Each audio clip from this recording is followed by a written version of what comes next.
In 1480 Romania, Prince Vlad is forced to leave his beloved wife, Elizabetha, to lead his armies into battle. After securing a glorious victory, word reaches him that his wife is under attack, and he frantically rides to find her. He finds her in the treacherous forest of wolves, a place littered with bear traps, fleeing from enemy soldiers. Her horse is caught first, and in the chaos, Elizabetha herself steps on another trap, becoming snared. As Vlad arrives, he hurls his sword at a soldier advancing on her, but in a cruel twist of fate, the blade strikes Elizabetha instead. Vlad is left in agony, clutching his wife as she dies in his arms. Consumed by rage and despair, Vlad confronts the Pope, cursing God for abandoning his wife. He demands a miracle to resurrect her, but the Pope refuses. In a final act of blasphemy, Vlad murders the Pope with a holy cross and renounces his faith. As a storm brews and the statue of Christ weeps, Vlad merely smiles with defiance before soldiers drag him away. 400 years later, a priest arrives at a psychiatric hospital to investigate a peculiar case concerning the Queen of England. The patient is Maria, a woman documented as 130 years old, who reportedly went insane upon seeing a bishop at her wedding. Chained in a high-security cell, the priest immediately notices her fangs and realizes she is a vampire, the first ever captured alive. He explains that vampires can tolerate ambient light but not direct sunlight. To prove his point, he exposes her skin to a sunbeam, causing it to burn, and holds up a cross, which spontaneously combusts in her presence. He ultimately uses blood to compel her cooperation. The priest examines Maria's neck, finding telltale bite marks. He reveals the church has been battling vampires for centuries, though they have never found the original. Overcome by bloodlust, Maria confesses that her master, the progenitor vampire, is a prince coming to the city to find his princess. Meanwhile, a solicitor named Jonathan travels to a massive, remote castle after being abandoned by his carriage driver. There, he meets the castle's master, who introduces himself as Prince Vlad, also known as Count Dracula. During dinner, which Dracula does not eat, the Count suddenly kills a rat and drinks its blood. Jonathan explains he is there to finalize the purchase of an old abbey in Paris. When Jonathan accidentally drops his crucifix, Dracula seizes it and hurls it into the fireplace. Dracula then escorts Jonathan to his room, warning him not to leave it during the night, and commands a stone gargoyle to stand guard. Inside his room, Jonathan discovers a history book about Vlad, but the portrait of the prince has been torn out. Simultaneously, the priest searches Maria's cell and finds that missing page, a portrait of Elizabetha. In the middle of the night, a curious Jonathan leaves his room and discovers Dracula sleeping in a coffin in the cellar. He is promptly knocked unconscious by the gargoyle. When he awakes, Jonathan finds himself bound and hanging upside down, as Dracula prepares to drain his blood. When Jonathan cries out, asking how God could create such a monster, Dracula merely laughs. Jonathan's final wish is to know Dracula's story. Amused, Dracula cuts him down and begins to recount his past, the funeral of Elizabetha and how he has waited centuries for her pure soul to be reborn. He admits his profound loneliness and his envy of mortals, for they are blessed with the ability to die. He recalls a day he fell asleep by Elizabetha's tomb. The next morning, in utter despair, he climbed to the nearest window and tried to end his own life, but he survived the fall. Dracula tried again and again, but no matter how many times he fell, he could not die. Knowing he could not search the world for Elizabetha himself, Dracula devised a plan to make her find him. For over a century, he crafted a unique perfume from the most beautiful and magical flowers found in famous gardens. When he tested the scent in Italy, women were instantly mesmerized and followed him. The perfume was so powerful that Dracula could attend parties and force everyone to dance in perfect sync under his control. One day, Dracula believed he had finally found Elizabetha, but the woman was not her. The mistake caused him to weep. Realizing he had been lost in revelry, not true love, he decided to stop searching and let others do it for him. In the middle of the party, Dracula bit every woman in the room, turning them all into vampires, including Maria. Afterward, Dracula returned to Elizabetha's tomb, opened the casket, and smashed it, only to find nothing but dust inside. The sight broke him completely, and from that day on, Dracula vowed never to leave his castle again. The gargoyle statues became his loyal servants, bringing him riches while continuing the search for Elizabetha in his stead. Back in the present, Jonathan says he can understand such an intense love, as he, too, is engaged. He shows Dracula a locket containing a picture of his fiancée. Upon seeing the photograph, Dracula is overcome with emotion, recognizing the woman as the reincarnation of Elizabetha. Grateful to Jonathan for inadvertently helping him find his lost love, Dracula decides to spare his life. He summons all his gargoyles, ordering them to bring him copious amounts of blood, as he must become young and beautiful again before meeting Elizabetha. In Paris, the priest shows Dumont the portrait he found, explaining they must find the woman with this face to lure Dracula out. The priest reads from a text, which explains that while God can deny death to a blasphemer, he will grant forgiveness and release the curse if the person truly repents. This implies that if they kill Dracula, all the vampires he created will become human again. Just then, Simon enters the room, sees the portrait, and exclaims that he just saw an identical woman in the visitors area. Dumont and the priest rush next door and find Maria's close friend. They had met a few days prior at a party, and Maria had been inseparable from her since. Maria had been kind until her wedding day, when the sight of the bishop made her snap. The woman, Mina, admits she is also confused about her own wedding, as she sometimes feels she doesn't belong in this era. At the abbey, Dracula arrives disguised as a beggar. The nuns take pity on him and offer him shelter. But the moment he enters the chapel, Dracula drops his disguise. He sprays his special perfume on the statue of Jesus, causing all the nuns to flock to the chapel. They kneel, trembling with desire, and slowly surround him. Without hesitation, Dracula begins to drain their blood, one by one.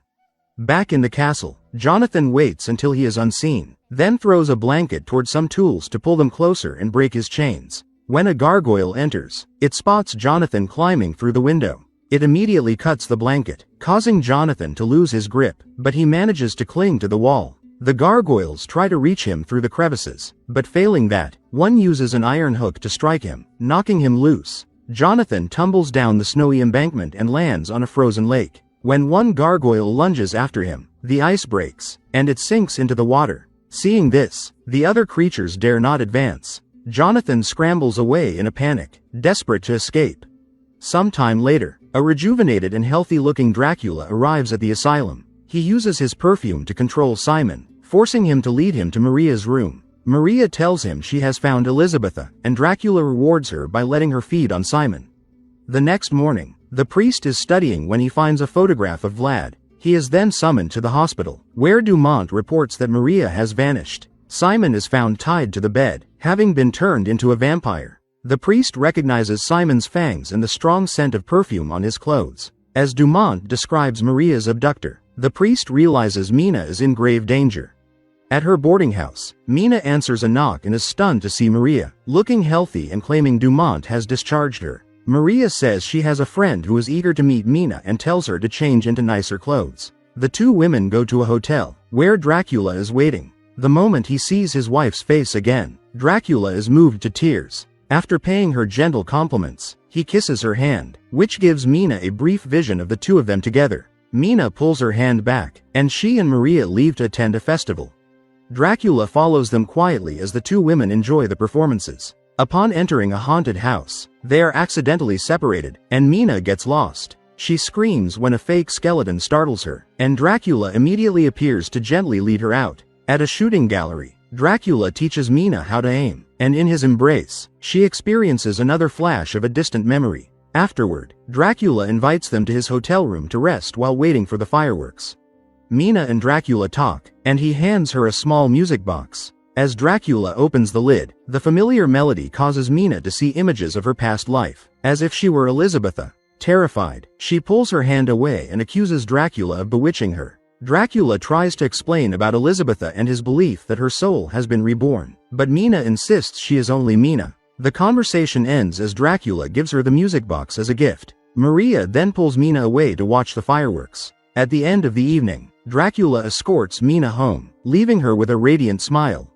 But that smile vanishes the moment she opens her door and finds the priest and Dumont tending to Jonathan, who is lying in her living room. The priest recounts what happened to her fiancé, but Mina refuses to believe Dracula could be so cruel. The priest is forced to explain that Dracula is a vampire who survives by drinking human blood and uses a special perfume to control his victims. He checks Mina's neck and is relieved to find no bite marks.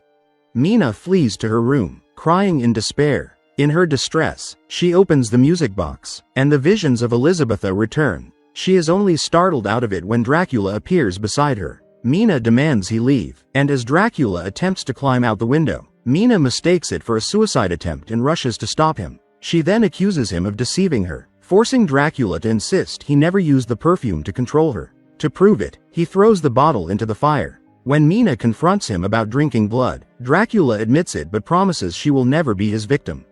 Just then, Mina's nose begins to bleed. Dracula gently catches the blood on his finger and licks it, then takes her hand, whispering words of love. The past life memories flood back, and when she hears the last words Dracula ever spoke to Elizabetha, Mina realizes she is, in fact, Elizabetha reincarnated. My love, she calls him, and kisses him passionately. They are quickly swept up in passion, and Mina begs for immortality to be with him forever. Dracula bites her neck, granting her eternal life. At that exact moment, the priest smells the familiar perfume and instantly knows Dracula is in the house. He grabs a gun and runs to Mina's room, but it's empty. The priest and Dumont conclude Dracula has taken Mina back to his castle, and Jonathan volunteers to guide them. Meanwhile, Maria meets up with Henry. She acts tenderly toward him to lower his guard. Just as she is about to bite his neck, the priest's group appears. Maria snarls and attacks, forcing the priest to shoot her. But Maria recovers instantly, downs Henry, and captures the priest, intending to kill him. Jonathan quickly grabs a sword from the wall and decapitates Maria. Her head flies off and hits Dumont, while her body continues to strangle the priest before collapsing. Seeing Maria's corpse still twitching, the priest plunges a holy cross directly into her heart, finishing her for good. In Romania, servants carry a coffin into the castle. Dracula and Mina emerge from it, and he gives her a tour of the castle. After meeting the living gargoyles, Mina opens the music box and puts on Elizabetha's gown. Outside the gates, the priest's group has arrived, accompanied by a platoon of armed soldiers. They wait for the servants to leave, then charge, holding the gate open for the others to follow. A soldier fires at the main door, while artillery from the forest begins bombarding the castle, causing parts of it to collapse. Dracula tells Mina to stay in the room while he goes to fight, but she is terrified as cannon fire destroys the ceiling. The gargoyles swoop down to fight the soldiers, killing them one by one, but the army is too large, and the men breach and capture the castle. Jonathan leads the group down to the cellar, while soldiers search the upper floors. Mina sees them approaching and locks her door. In the cellar, soldiers unload their guns into a coffin, but Dracula appears behind Jonathan, knocks him out, and calls him an ungrateful wretch. He draws his sword and lunges at the soldiers, moving like a shadow and cutting them down in an instant. Even as more soldiers arrive, Dracula slaughters them all. Henry seizes the opportunity to fire 2 pistols at him, but the bullets are useless. Dracula leaps forward and bites Henry's neck, then waves his hand, slamming the door shut to block the other soldiers. He points his sword at the priest's throat, forcing him to listen. The priest argues that God never wanted him to kill in his name, and God does not wish to destroy his own creation. When humans kill, they do so for themselves, not for God. The priest says he was sent by God to save Dracula, but the count replies that his only salvation is Mina. The priest counters that Dracula will only be Mina's damnation, her hell. Hearing Mina scream from her room, Dracula races off, ordering the gargoyles to hold back the soldiers. As the gargoyles fight fiercely in the hall, Dracula massacres the remaining soldiers in that wing. When all is silent, he smashes open the door to Mina's room, pulling her into a desperate, loving embrace. The priest follows right behind, but Dracula slams the door in his face. From the outside, the priest desperately pleads that if Dracula truly loves his wife, he must do the right thing. Despite Mina's weeping and begging, Dracula steps outside and locks the door, leaning against it in silence. The priest prays to God, then plunges a wooden stake directly into Dracula's heart, ending his life.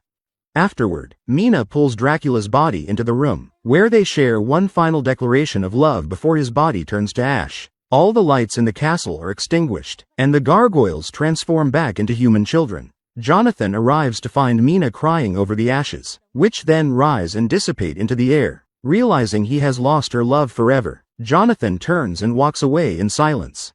Outside the castle, the ashes of Dracula scatter in the wind, dissolving with a prayer of immortal love.